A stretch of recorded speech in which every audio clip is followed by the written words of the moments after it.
Olá, uma boa tarde para você que acompanha o Direto da Redação de hoje, 18 de maio. E a partir de agora, a gente traz tudo que foi destaque no jornalismo da Rede Mais ao longo dessa semana. E a semana, claro que começou especial aqui na Rede Mais. Na segunda-feira, o programa Balanço Geral chegou ao programa de número 1000, sob o comando do apresentador Fabiano Tibé.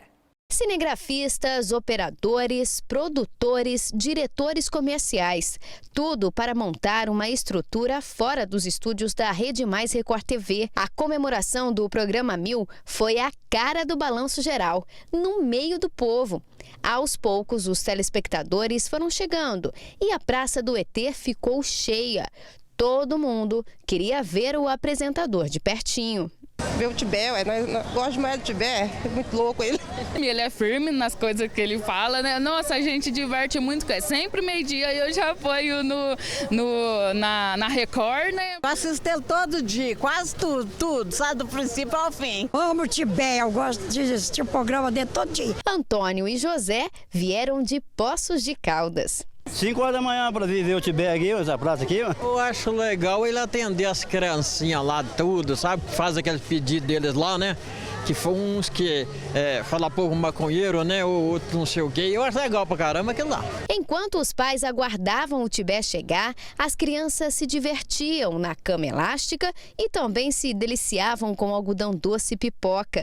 Quando o Tibé chegou, distribuiu apertos de mão e conversou com os fãs.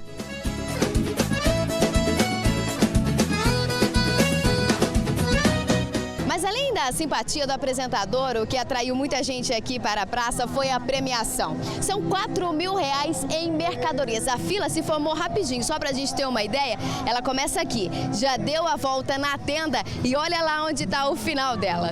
Todo mundo querendo sair daqui com pelo menos um prêmiozinho, né? E eles vão tentar ser o grande ganhador lá dentro do turbilhão da sorte. Fiquei sabendo pela televisão, né, como é que a crise tá feia, então vamos correr atrás, filho. Vamos com toda a força e vontade, vamos lá. Eu vim participar com as crianças, divertir com eles e também o prêmio faz parte, né? Ainda mais que tem um prêmiozinho de R$1.000, né, eu tiver. Tô eu aqui, ó. Dentro da cabine, vários bilhetes premiados. Todo mundo queria ter a chance de ganhar algum prêmio. Aí era contar com agilidade e com a sorte. Conta pra gente, tem farmácia, tem mercado, tem loja de sapato, tem muitos prêmios. Você tá de olho em qual? No supermercado. R$1.000 dá pra fazer uma boa compra, né? Compra um churrasquinho e tudo mais. 12 participantes foram selecionados para a segunda etapa. Tá feliz que vai conseguir concorrer? Absoluta. O que vai fazer se ganhar? Essa aí eu vou fazer para publicar meu livrinho, O Porquinho Sujão. Vamos ver, né, se Deus vai me dar sorte, né, que eu tô precisando. Próxima fase agora? Graças a Deus, tô confiante ainda, já saiu, mas tô confiante. Na segunda etapa, mais uma vez, os participantes tiveram que contar com a sorte. Cada um escolheu um envelope. Seu Jorge, contador de histórias, foi o primeiro sortudo. Ele levou R$1.000 em produtos da drogaria americana. O meu neto faz um mês de nascido, então é homem. Eu escolhi o azul e o número 1, que faz um mês. Então, deu sorte. Meu pai me ajudou. Leandro foi o segundo sortudo. Ele levou para casa R$1.000 em compras do Mineirão Atacarejo. Deu certo, para mim eu tava precisando muito. Veio em boa hora. Eliane ganhou R$1.000 em calçados na Lojas Bonfim. A sobrinha que deu sorte também vai ganhar um presente. Eu falei, se eu ganhar, eu quero a Bonfim. E ganhei. Vai presentear a sobrinha também. Com certeza, ela vai ganhar uma sapatilha linda.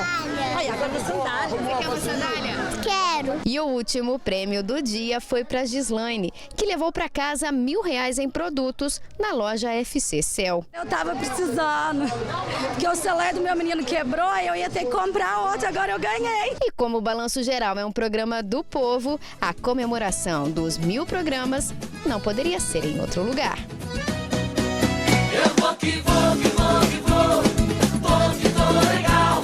Na hora do almoço põe no Balanço Geral. Eu tô que tô na melhor. Funcionários de um banco em Eloy Mendes, no sul de Minas, passaram por momentos de terror. 4 homens armados entraram na agência e anunciaram o assalto. Em seguida, 3 deles fugiram. Um deles ficou no local e manteve 3 pessoas reféns. Cerca de 4 horas depois, o suspeito se entregou e foi preso. Eram por volta de 8h30 da manhã quando a Polícia Militar foi chamada para uma ocorrência no Banco Bradesco, em Eloy Mendes, no sul de Minas. A informação era de que um assaltante teria invadido a agência, que fica no centro da cidade, e feito reféns. Em poucos minutos, os PMs chegaram ao local. Em seguida, a rua foi interditada. Policiais civis e militares montaram um cerco em frente à agência. Lá dentro, um vigia, uma gerente e uma funcionária da limpeza eram mantidos reféns por um criminoso armado. Do lado de fora, a movimentação era grande, tanto dos curiosos quanto de policiais civis e militares. A ação também contou com 2 aeronaves policiais e também com o apoio de policiais rodoviários e militares do Corpo de Bombeiros. Até o telhado de uma casa vizinha à agência foi usado para monitorar a porta do banco. Homens do BOPE, Batalhão de Operações Policiais Especiais de Belo Horizonte, desembarcaram no aeroporto de Varginha para ajudar na operação. Esquema de segurança que, segundo a PM, foi essencial para garantir a integridade dos reféns e moradores. Foi de fundamental importância para manter esse cidadão tranquilo.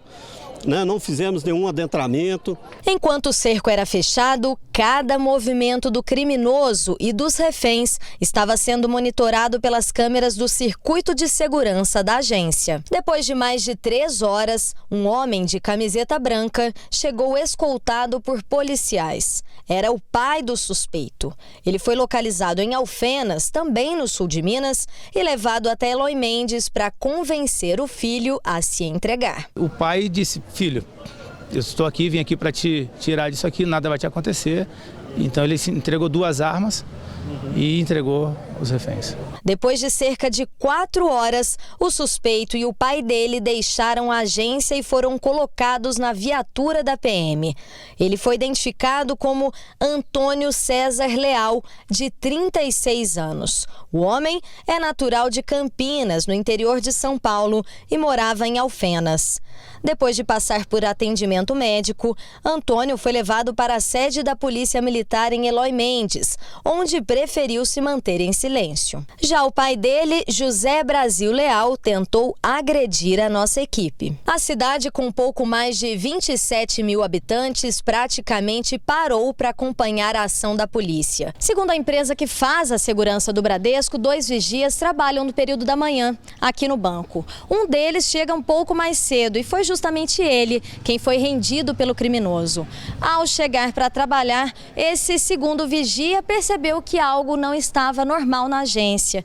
Isso porque eles têm um tipo de comunicação visual para mostrar quando algo está errado no local. Foi nesse momento que ele, sem que o bandido percebesse, saiu da agência e chamou a polícia. A primeira a ser rendida pelos criminosos foi a Lara, que é gerente da agência. Ela conta que foi abordada pelos assaltantes ainda na estrada, a caminho do banco. Fui abordada na rodovia.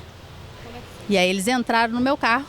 E aí um veio comigo até Eloy Mendes e entrou na agência comigo. Além da Lara, um outro gerente também conseguiu escapar. Já na delegacia em Varginha, a gerente, que foi mantida como refém, falou sobre os momentos de terror que viveu dentro da agência. Apavorante, né? A gente pensando que ia acontecer o pior. Mas graças a Deus não aconteceu nada e todo mundo saiu bem.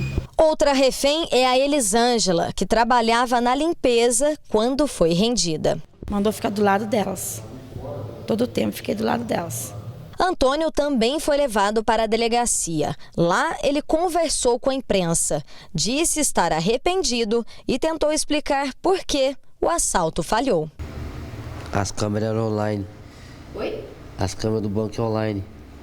Essa aí vocês não sabiam? Não sabia. Antônio já tem passagens por tráfico de drogas, roubo e receptação. Já os outros 3 suspeitos de participar da ação fugiram e ainda não foram identificados. O corpo de Luiz Gustavo dos Santos, de 43 anos, foi enterrado em Carmo da Cachoeira, no sul de Minas. Ele estava internado desde o início do mês, depois de sofrer um acidente de carro em Varginha. A mãe dele também estava no veículo e morreu horas depois do acidente. O suspeito de causar a batida fugiu do local, sem prestar socorro às vítimas. Na despedida, muita emoção. Parentes e amigos deram adeus a Luiz Gustavo dos Santos, de 43 anos. A esposa dele precisou ser amparada pela filha mais velha. O filho mais novo não foi ao enterro do pai. O menino de 9 anos achava que o pai tinha sido internado porque havia quebrado o braço. Ele ainda ficou no hospital e foi um martírio a semana toda, tendo que ir lá ver ele entubado, inteirinho quebrado. E todo dia eu voltar para casa não era fácil. E chegar em casa e ter que explicar para o meu filho de 9 anos, primeiro mentir que o pai dele quebrou o braço. E depois... isso. Foram 10 dias internado, lutando para sobreviver. Luiz Gustavo ficou em coma o tempo todo. Ele teve ferimentos graves após sofrer um acidente no dia 4 de maio. Gustavo era a melhor pessoa que eu já vi na minha vida.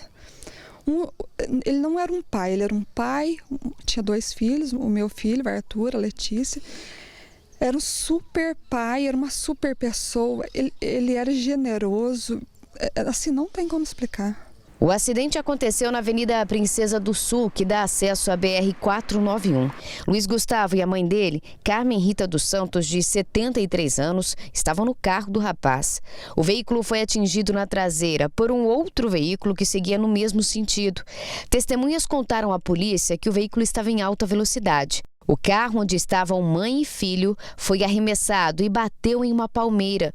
Essas imagens feitas logo após o acidente mostram o desespero de outros motoristas que passavam pelo local e pararam para ajudar as vítimas. Então, mãe, já tá vindo a bombeira. O bombeiro tá vindo já, moço. Não posso mexer, não sei quando você machuca mais. Mãe e filho foram socorridos pelo SAMU. De acordo com as informações do boletim de ocorrência, logo após o acidente, o motorista que provocou a batida fugiu sem prestar socorro. Ele abandonou o veículo e saiu correndo a pé. O motorista de um outro carro, que também foi atingido, contou para os policiais que tentou seguir o condutor do veículo, mas acabou perdendo o homem de vista. Essa câmera de segurança registrou o momento em que o motorista passou por aqui. O local fica a aproximadamente 300 metros de distância de onde aconteceu o acidente. Essas imagens teriam sido registradas pouco tempo após a batida. Foi a família das vítimas que conseguiu o vídeo. Com o material nas mãos, Junali procurou a produção da Rede Mais e pediu para que o caso fosse divulgado. De acordo com as informações do boletim de ocorrência, os policiais que atenderam o caso teriam conseguido entrar em contato com o dono do veículo por telefone. André Luiz Amaral Fávaro teria dito que não estaria dirigindo a picape. Mentiu depois para a polícia que não era ele que estava dirigindo, que era um tal de Bruno de Boa Esperança, que é tudo mentira. André se apresentou na delegacia 3 dias depois. Aqui na delegacia, André contou que fugiu do local sem prestar socorro porque ficou com medo. Ele disse ainda que teria dormido ao volante e essa teria sido a causa do acidente. Ele alegou que cochilou no volante, já que ele vinha de uma viagem, estava cansado, cochilou no volante e acabou por provocar o acidente. André foi ouvido e liberado. Como só se apresentou 3 dias após o acidente, André não foi submetido ao teste do bafômetro. Ele vai aguardar a conclusão do inquérito em liberdade. André pode ser indiciado pela omissão de socorro e duplo homicídio culposo, quando não há intenção de matar. O fato de ele se ausentar do local gera a omissão de socorro. Ele vai responder por omissão de socorro e agora, como existe a notícia de que a segunda pessoa veio a óbito, ele vai responder por 2 homicídios culposos. No dia em que o acidente aconteceu, Luiz Gustavo e a mãe tinham acabado de deixar o pai em um pesqueiro. Eles voltavam para essa padaria, que seria inaugurada pela família no dia seguinte. A gente ia inaugurar uma padaria na segunda-feira.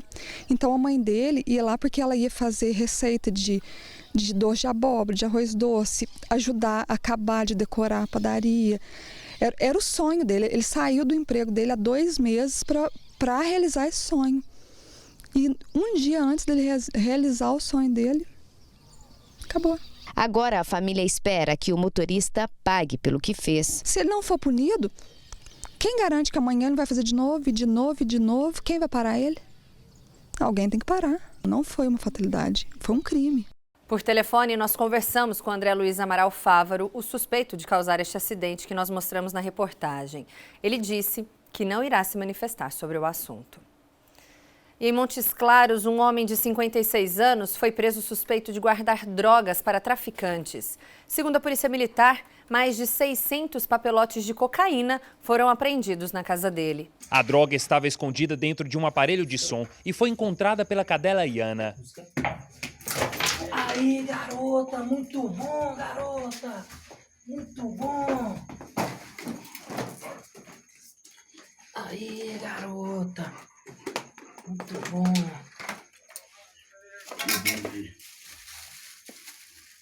Gente.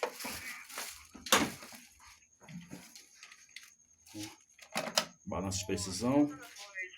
Provavelmente seja pasta baixa de cocaína. Durante as buscas, a PM encontrou ainda vários cordões de ouro, relógios, 2 porções de cocaína, munição e uma réplica de pistola. O material estava em uma gaveta. A casa-alvo da operação fica no bairro Monte Olímpio. Ao ver a polícia, o suspeito que estava no local conseguiu fugir por um matagal. Houve troca de tiros. Eu persegui ele. Em dado momento, ele retirou da cintura uma arma de fogo e continuou evadindo. No momento que ele virou uma esquina, num lote com matagal, eu ouvi um disparo de arma de fogo. Eu fiz a aproximação tática da esquina e avistei ele continuando evadindo, com a arma na mão. E nesse momento ele se virou para trás, apontando a arma para o meu lado. Foi no momento que eu revidei a injusta e iminente agressão e efetuei 5 disparos de arma de fogo. E nesse momento tinha um matagal próximo, ele adentrou o matagal e não foi mais visto. Foi o momento que a gente solicitou o cerco bloqueio com o apoio da aeronave Pegasus, mas não conseguimos localizá-lo, simplesmente nós conseguimos identificá-lo. Durante a operação, a polícia descobriu ainda que traficantes estariam usando uma outra residência para esconder drogas, no bairro Vila Nalha. Quando os policiais chegaram ao local, o dono do imóvel tentou fugir. José Pedro Mendonça, de 56 anos, foi alcançado e detido pelos militares. Dentro da casa, a PM apreendeu 660 pinos de cocaína e muito material para embalar a droga. José negou ser o dono do material. Ele alega para a polícia que ele é obrigado pelos criminosos que comandam a região do tráfico de drogas lá a guardar essas drogas para ele. Na residência foi encontrada aproximadamente 660 pinos de cocaína, uma barra de pasta base também e diversos materiais para dolagem. O suspeito e todo o material apreendido foram levados para a delegacia de plantão. E 4 pessoas foram presas com 80 quilos de maconha na Fernão Dias, em Pouso Alegre, no sul de Minas. Segundo a polícia, o grupo estava em um ônibus que saiu de São Paulo e seguia para o Rio Grande do Norte. A informação é que eles distribuiriam o material em várias cidades de Minas Gerais. O cão farejador age rápido. Em menos de 1 minuto, ele encontra a droga. Onde está? Dentro da mala, vários tabletes de maconha. Pelo número da passagem, os policiais encontraram o dono do material, um homem de 28 anos. Após a localização da droga, foram feitas buscas no interior do veículo, tentando encontrar os indivíduos que carregavam as bagagens. O indivíduo do sexo masculino, Leonardo, já possuía passagens por tráfico de drogas e assalto. O rapaz, que vinha de São Paulo e seguia para Ipatinga, em Minas Gerais, não estava sozinho. Outras 3 mulheres que também embarcaram no ônibus na rodoviária do Tietê estavam com ele. Na mala delas, os policiais encontraram mais drogas. Os cães encontraram maconha em outras 3 malas e uma mochila. Foram utilizados na fiscalização o grupo de operações com os cães Mister e Eros. Ao fiscalizar o coletivo da empresa Montijo, que seguia de São Paulo para Mossoró, foram encontrados diversos tabletes de substância maconha em 4 bagagens. No total, 80 quilos de maconha foram apreendidos. A droga seria distribuída em 2 cidades. Logramos êxito em prender 4 pessoas, dentre elas 3 mulheres que seguiam de São Paulo para Teófilo Otoni e um homem que seguia de São Paulo para Timóteo. No momento da prisão, o rapaz e as mulheres alegaram que não eram os donos da droga. Segundo eles, o grupo teria sido contratado para trazer o entorpecente do estado de São Paulo. Cada um receberia o valor de R$1.000. De acordo com a polícia, nenhum dos presos informou os nomes, nem de quem entregou e nem de quem receberia o entorpecente. O conselho tutelar precisou ser chamado porque uma das passageiras estava com a filha. A bebê de 2 meses ficou aos cuidados dos conselheiros. Uma das passageiras seguia consigo uma criança de 2 meses, que foi confirmado ser sua filha, e no momento da prisão foi entregue a menor para o conselho tutelar. No momento em que os policiais pesavam a droga, o rapaz conseguiu fugir, mas foi encontrado e preso novamente horas depois. O indivíduo Leonardo empreendeu o furto, omiciando-se às margens da rodovia. De imediato foi informado para os órgãos policiais sobre essa fuga. Em seguida, por volta das 21 horas, já na delegacia executando os flagrantes, fomos informados pela Polícia Militar que o indivíduo foi recapturado. Os 4 foram presos em flagrante e foram encaminhados para o presídio de Pouso Alegre. E olha só este caso que aconteceu em Boa Esperança, no sul de Minas. Uma professora e uma escola municipal foram condenadas a pagar uma indenização de R$6.000 à família de um ex-aluno. A criança teria sido amarrada pela professora a uma cadeira. O caso foi há 4 anos. Cláudia ainda chora ao lembrar do que o filho passou. A criança, que na época tinha 4 anos, foi amarrada com uma fita adesiva à cadeira na sala de aula pela própria professora. Quando ele me contou, ele falou assim: mamãe, sabe o que mais me doeu? Foi a hora que meus coleguinhas riu de mim, que eu estava amarrado. A mãe conta que quando descobriu o que havia acontecido, foi imediatamente à escola. Ele estava sentado no meu colo, né? Eu não quis olhar nela. Aí ela sentou, perguntou para ele, falou: a tia te amarrou? Ele confirmou na cara dela, sim, amarrou, né? Ele afirmou que ela tinha amarrado. Ela questionou de novo: mas a tia te amarrou? Aí ele falou: sim, amarrou, né? E foi perguntado para ele com o que havia amarrado. Aí ele pegou e falou: com a fita durex. Segundo a dona de casa, depois do ocorrido, o filho não conseguiu voltar às aulas e perdeu o ano letivo. O menino também precisou de acompanhamento psicológico. O comportamento dele mudou muito, até mesmo dentro de casa. Ele queria ficar o tempo todo perto de mim, ele tinha medo. A gente saía na rua, ele tinha medo. O fato aconteceu em 2015, aqui nessa escola municipal em Boa Esperança. Na época, a mãe chegou a participar de várias reuniões, mas Cláudia perdeu a esperança de que algo fosse feito e procurou a justiça. 4 anos depois, saiu a sentença. O juiz entendeu que a professora agiu de forma agressiva e determinou o pagamento de uma indenização. Até hoje ela não foi punida, sabe? Porque eu não queria dinheiro, eu não queria indenização em dinheiro. Eu queria que ela fosse punida, porque eu acho que se ela fez com o meu filho, ela vai fazer com mais criança. Segundo o advogado da família, as atas das reuniões que aconteceram na escola foram usadas como provas. Em uma delas, a diretora da escola afirma ter advertido verbalmente a professora em situações anteriores, porque, segundo ela, a mulher estaria agindo de forma muito rígida com os alunos. Ela ainda teria sugerido que a professora procurasse um auxílio médico. O relato do pai de um outro aluno, que também teve as pernas amarradas na cadeira, também foi usado como prova contra a professora. A Procuradoria do município, à época, indicou nos próprios autos do processo que entendia que aquilo era uma coisa de criança. Enfim, que a criança aconteceria hoje e amanhã a criança esqueceria.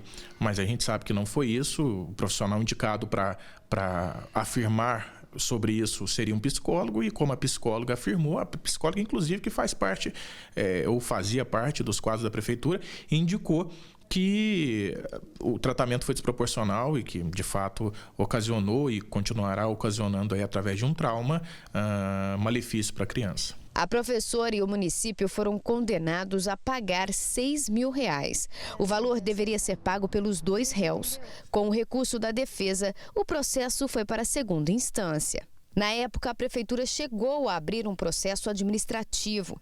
A professora nunca foi afastada do cargo e o processo foi paralisado. Nós fomos até a escola para tentar falar com a professora. A diretora foi quem nos atendeu.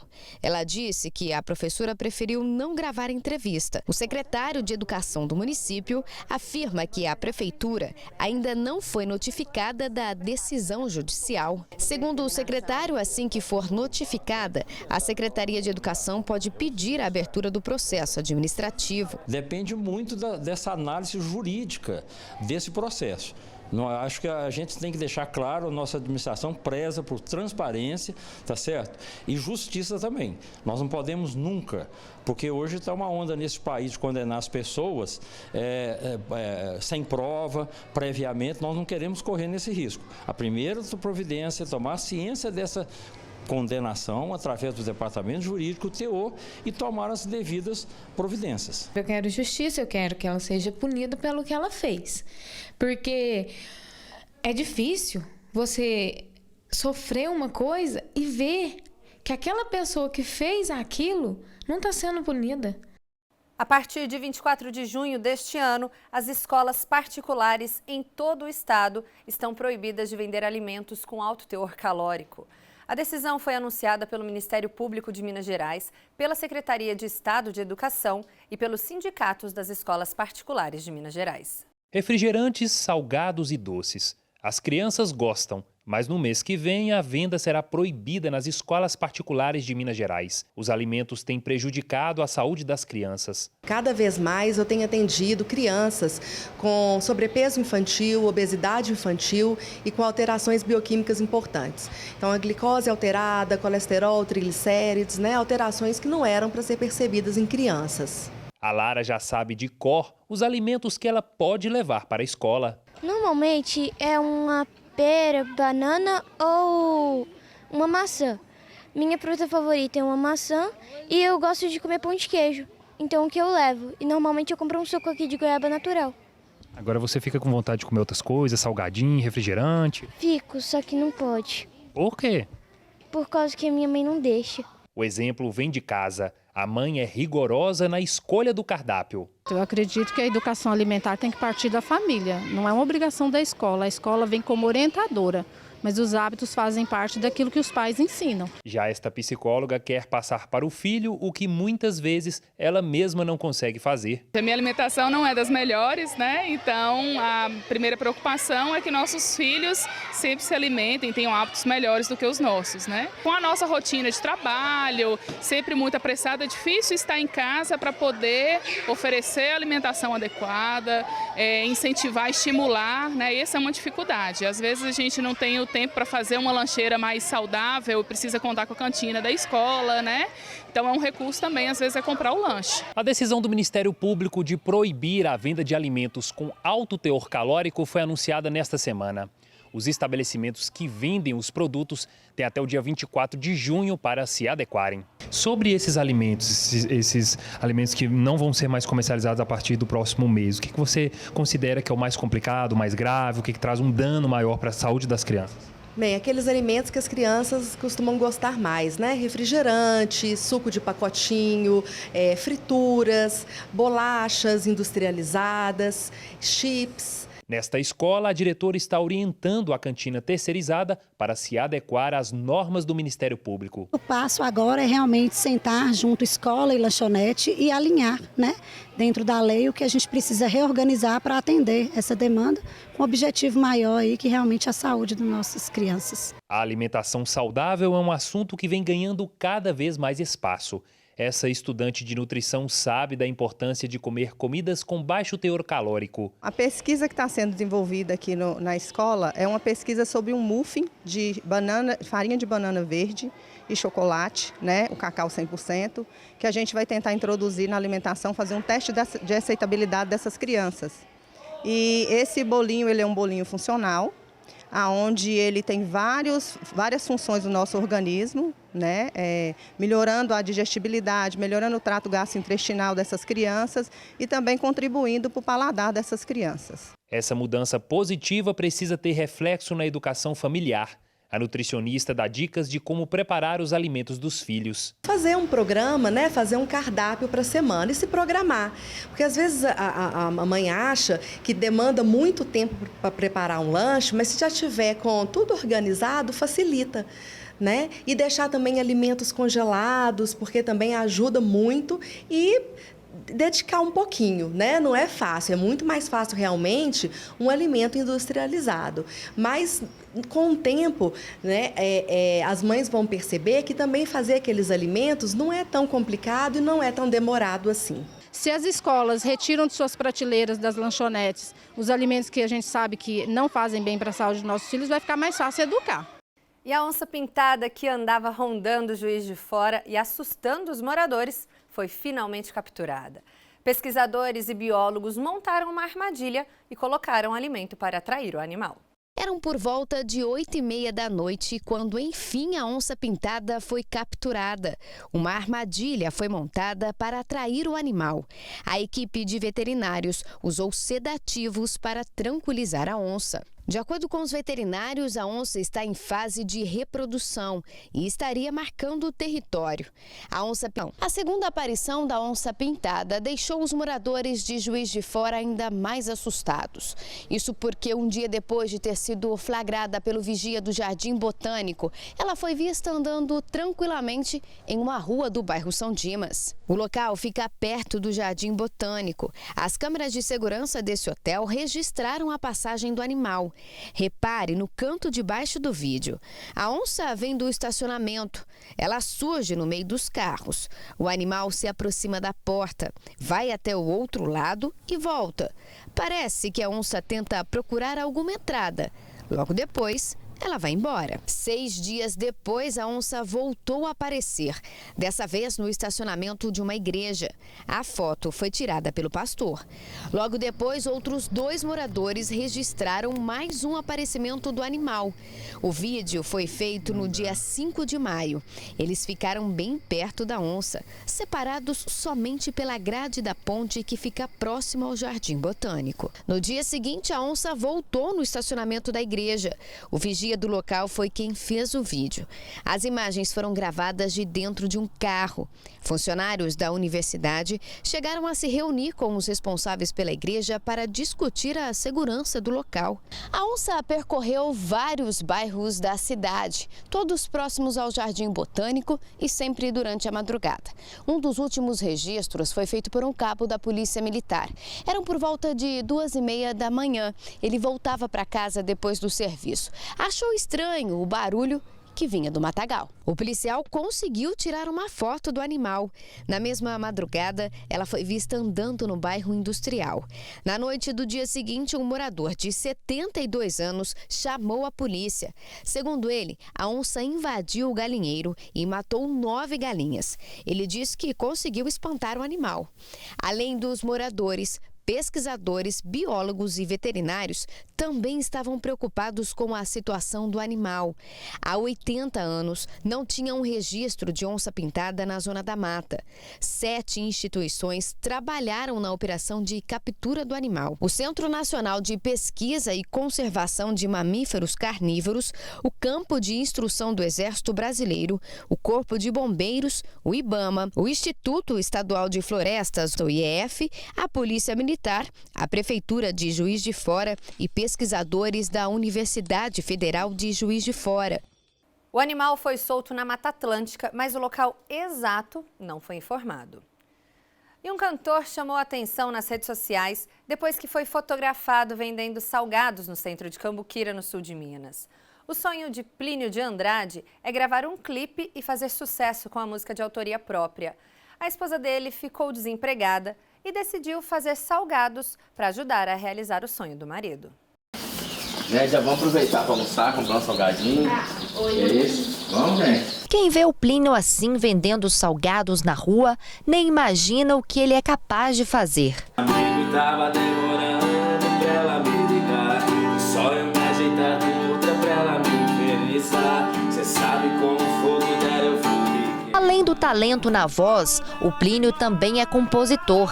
Ele conta que pegou gosto pela música ainda criança. Comecei brincando na escola, né? Vi uma banda lá tocando e falei, nossa, que legal, cara. Aí pedi pra eles, deixa eu cantar uma moda aí. Ele foi vocalista da banda Baile Mega Zoeira por 8 anos.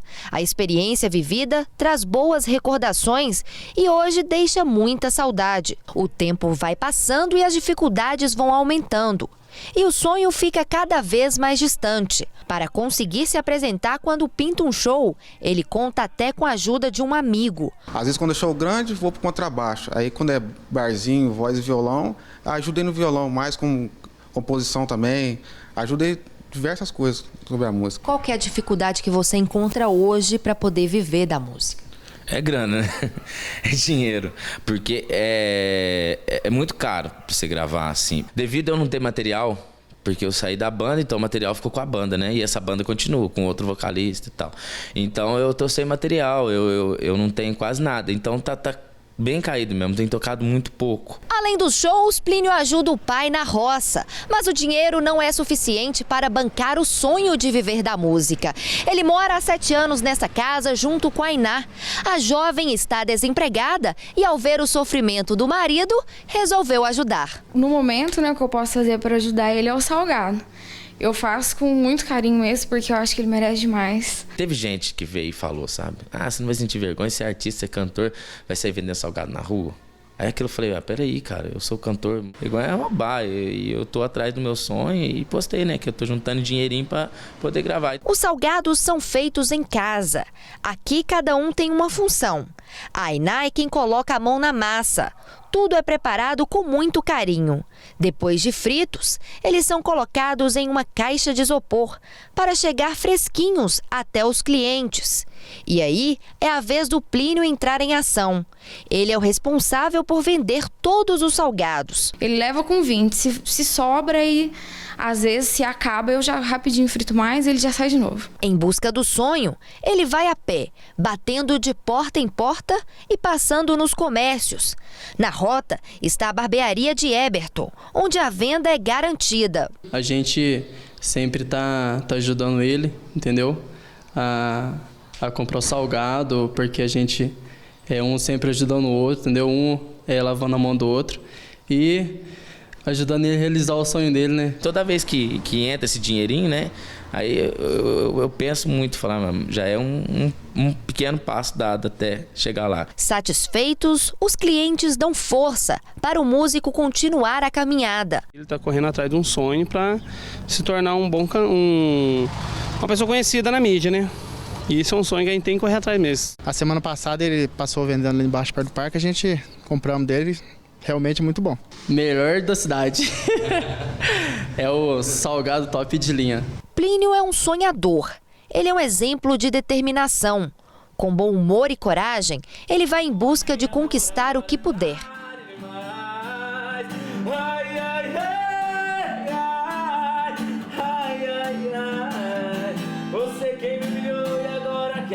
Atrás, desculpe, amor, agora é tarde demais.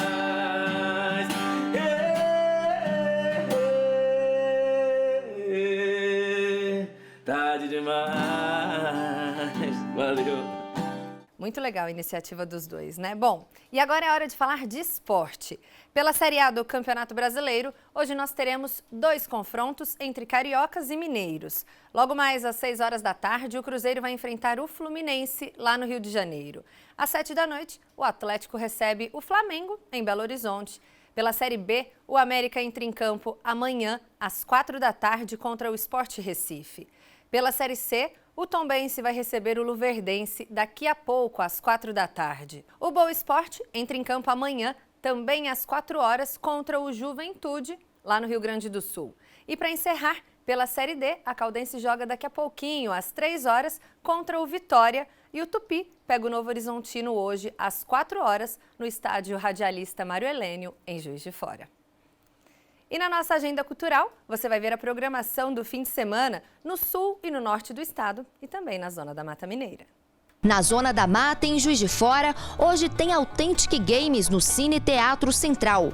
O fenômeno da internet Marco Túlio, que tem mais de 14 milhões de seguidores, apresenta o espetáculo Aventura no Circo, às 5 da tarde. Também em Juiz de Fora, hoje e amanhã tem a apresentação do Palhaço Rosquinha, no Teatro do Sesc. O espetáculo Mágicas e Tonteiras reúne sucessos do repertório do palhaço para divertir os pequenos. Os shows acontecem às 4 da tarde. Doce e Matias se apresentam a partir das 9 da noite. Montes Claros é dia de cooperar. A festa da solidariedade vai ser ao som de Zeca Pagodinho, a partir das 7 da noite, no estacionamento sul do Montes Claros Shopping.